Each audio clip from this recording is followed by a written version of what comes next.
I watched 5 movies this past week, and I want to talk to you about them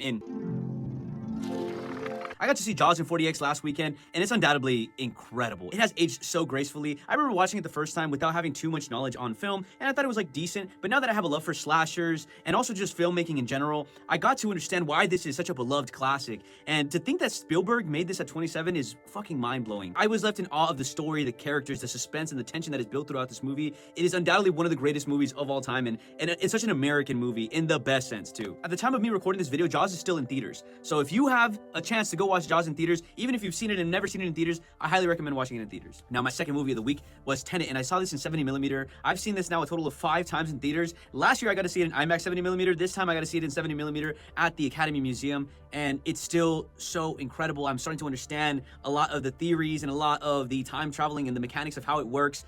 And also the characters. I've started to fall in love with the characters. There is so much to love about Tenet, and every time I come back to this movie, specifically the theatrical experience that whenever I do see it in theaters, I fall in love with it more and more. Tenet is one of my favorite Christopher Nolan movies, and you know, it's got its haters, but the lovers, Tenet Army, stand the fuck up. I love Tenet. My third movie is Ritual, and I am still thinking about this movie right now. I posted a whole review about it on my page because of how much I love this movie. It is a slow burn, but it's worth every single minute of this because I am in love with the imagery. I am in love with everything that this movie has to offer to me, and even the ending sequence is something that I talked about in my review, but it left me reflecting a lot upon myself, my own insecurities and my own trauma that I've dealt with in my life. And this movie, I don't think I'm gonna forget about it anytime soon, and it's gonna be one of my favorite watches of this year by the end of this year. Now, my fourth watch was Some Like It Hot. This is so good, like unbelievably good. I was laughing the whole time. I actually dyed my hair while I was watching Some Like It Hot. And look, Marilyn Monroe has been hyped up as like the it girl of the time, and I still don't think that the hype is enough. Maybe because I wasn't living there obviously during the time, but Jesus Christ, she steals the show in every scene she's in.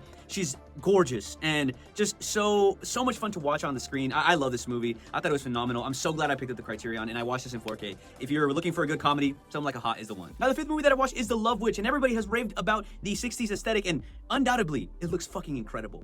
But you know, a lot of people complain about the length of this movie, but I just didn't care. I was so in love with this world. And also, more time seeing Samantha Robinson play this witch, the happier I was. She looked like, it's Samantha Robinson. Look at her. She looks incredible. I was not going to complain about watching more of her in this movie. I need to see Samantha Robinson play a final girl. If we can get her into a horror slasher where she's the final girl, we need to make that happen pronto. It's sexy, sensual, progressive, and hilarious. I adored this movie. I thought it was a fantastic watch. Also, Anna Biller has another movie coming out called The Face of Horror, which I'm really excited. She's going back in and tapping, from the description that I read, she's tapping back into those 50s and 60s Technicolor aesthetics.